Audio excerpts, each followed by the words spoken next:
Welcome to Close the Gap, where we thoughtfully engage with CEOs and top industry leaders all working to close the female equity gap in the C-suite and boardroom. Christine Gannon, the CEO of Brightworks Consulting, and Dr. Antoinette Farmer-Thompson, a senior leader with Arizona State University, host insightful conversations responsible for moving the needle for female participation in the C-suite.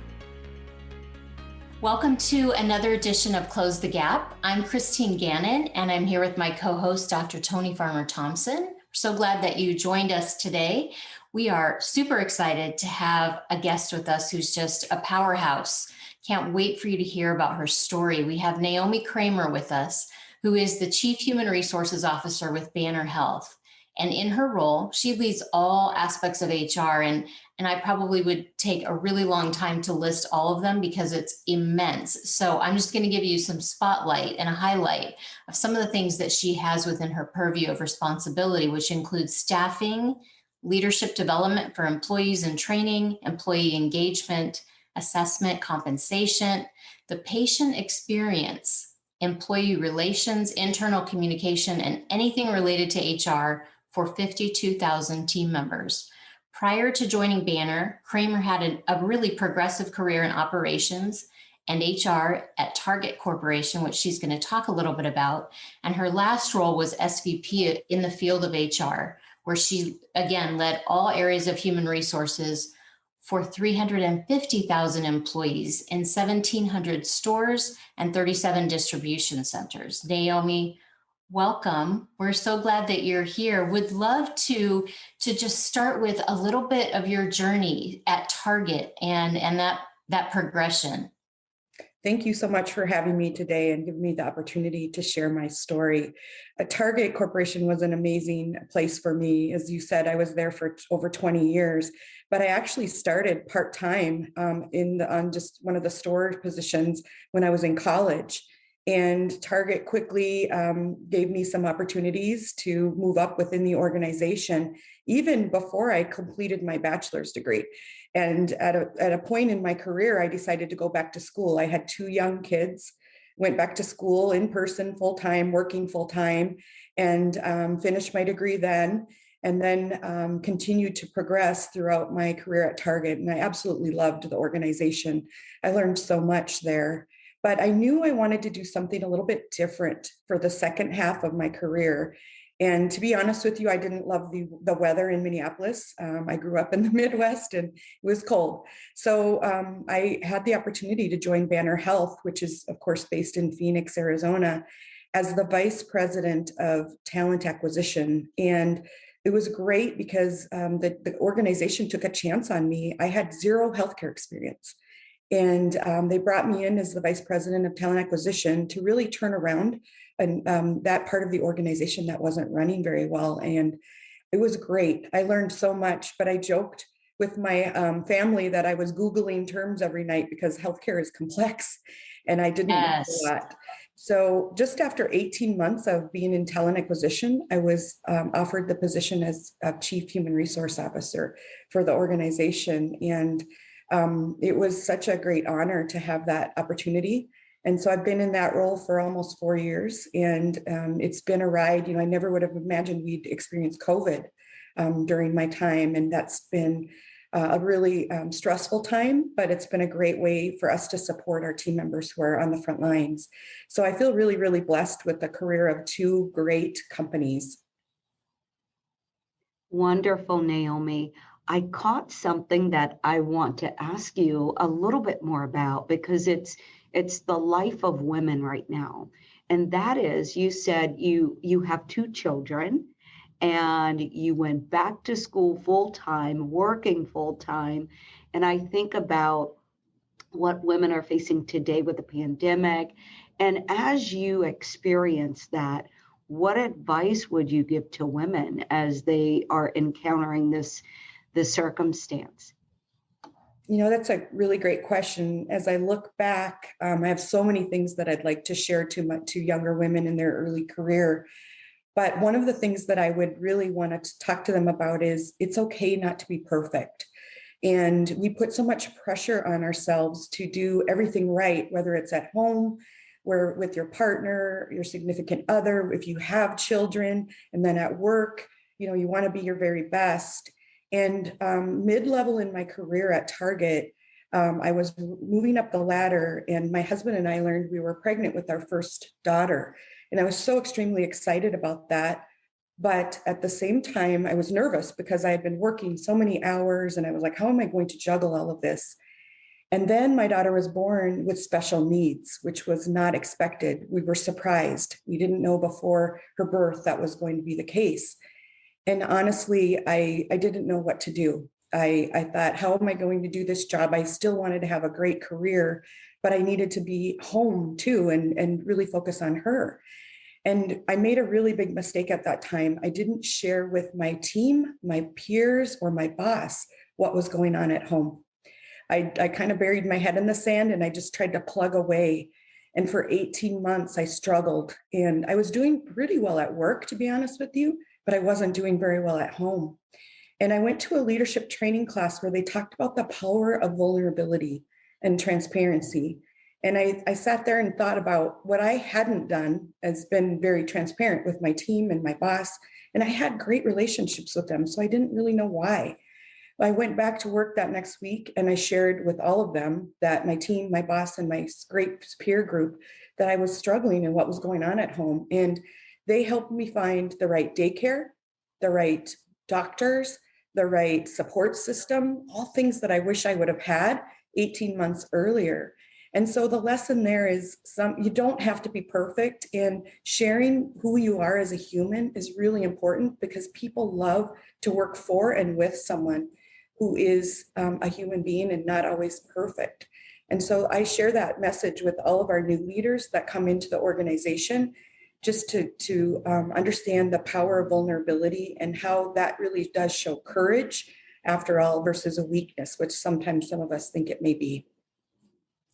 Those are such important points. And I think you raised so much great advice, honestly, for women. I think back to when I had children and not wanting to share any of that either, not wanting to share, I need to leave for a doctor's appointment, not wanting to share, you know what, my kiddo has 103 temperature. Like, I need to take care of that, the juggling act, right? And I think as we fast forward to today, women are sending a really loud message that they're leaving the workforce en masse, right? With over 2.2 million women leaving during COVID. They may or may not come back because the juggling is just too difficult. And maybe the resources during COVID, which is a unique time, aren't available. So I appreciate what you shared. I think so many people resonate with the vulnerability piece and not knowing that they could or should be vulnerable. Yes, agreed. One of the things that we've instilled at Banner Health, and this started a couple years ago, but it's really gone into full speed with COVID, is really working on an initiative called Employer of the Future.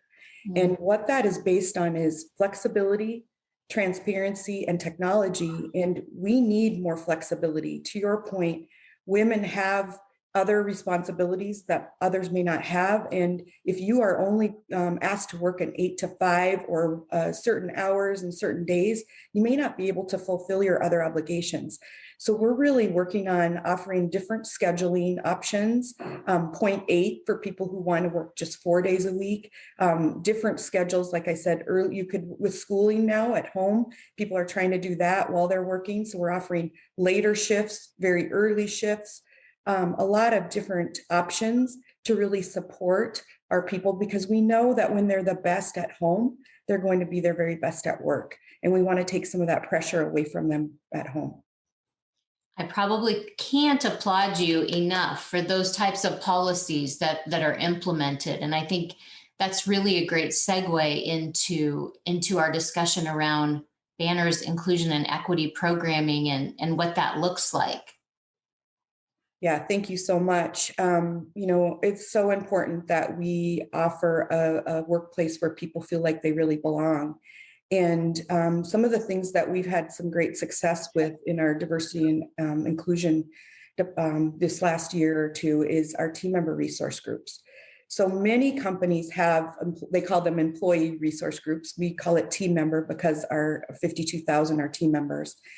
And it's really, we started with 4 very important groups: veterans, multicultural, women in leadership, and then the LGBTQ plus allies group. And what those really have been for us is a forum where people can just share. And we start every meeting with either a TED Talk or a topic. And then it's just a free flow of sharing and questions. There are no filters. We get a lot of great advice from the members of those groups. And during COVID, those groups have increased membership by 400%. So we've had to go virtually because we're not together, but it's actually enhanced the conversation to a really, really great level. People feel like they have a voice. And those groups are our advisory groups when we think about how we can change our benefits, how we can support each of those groups in a different way through our and in our communities and involvement there. So actually, I'm really proud because in 2020, we won a top 10 award for diversity, equity, and inclusion for our ERGs, our team member resource group, from the Association of ERGs. And so I think, that was a great, great award for us because, again, we want people to feel like they do have a voice, whether they're a frontline entry-level team member or a senior leader at Banner. It doesn't matter. And these groups just give people a place to share their stories. And everybody has a unique story that makes them a very different individual. So that's just one example of something we're really proud of and we're continuing to evolve. Fantastic. And Naomi, when I think about the work you do, you are really in human resources and healthcare at the intersection of tremendous social and economic mobility issues and opportunities, right? We had a session with the Society of Human Resource Management. And prior to having the session, we spoke with the leadership. And people need to understand that the role of HR right now is more important than it's ever been. And so I applaud the work you do in that space and, of course, healthcare. So what advice would you give to women who are looking to move into the space of healthcare and or human resources? Because it's such a critical space right now. Yeah, it's interesting because when I'm on an airplane, not lately, but when I have been in the past, and somebody next to me says, "What do you do for a living?" And I mention I'm in human resources, I get one of 2 reactions. The first is, "Oh, no, I'm afraid of my human resource partner," because they think of the corrective action pieces to it.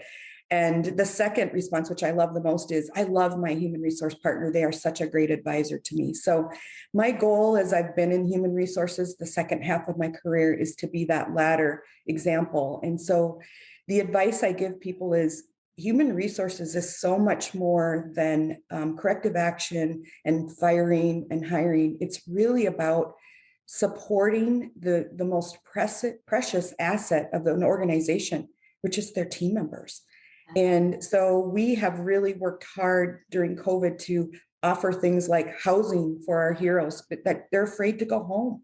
And so we offer free housing and we've given them over 8,000 nights in hotels for free. And like I mentioned earlier, support on schedules and support with counseling because they're so stressed out. So if you look at the beauty of human resources, which is cultivating and serving your employees, versus the downside, which we all have to do, which is some of the disciplinary pieces, it can be such a rewarding career. And so the advice I would give is don't look at it from what you see, look at it from what it could be and how you can be a champion. And the best compliment I ever got at Target was when people confused me with the senior vice president of operations. They would think she was the leader of HR and I was the leader of operations.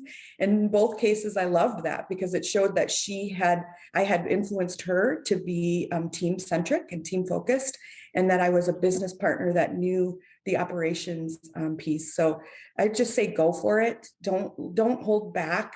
And the only reason that I've gotten where I am today is because I've been really assertive and curious to learn more and to change the reputation of what HR has been in the past to be more of a progressive, supportive partner that can really make a difference in an organization.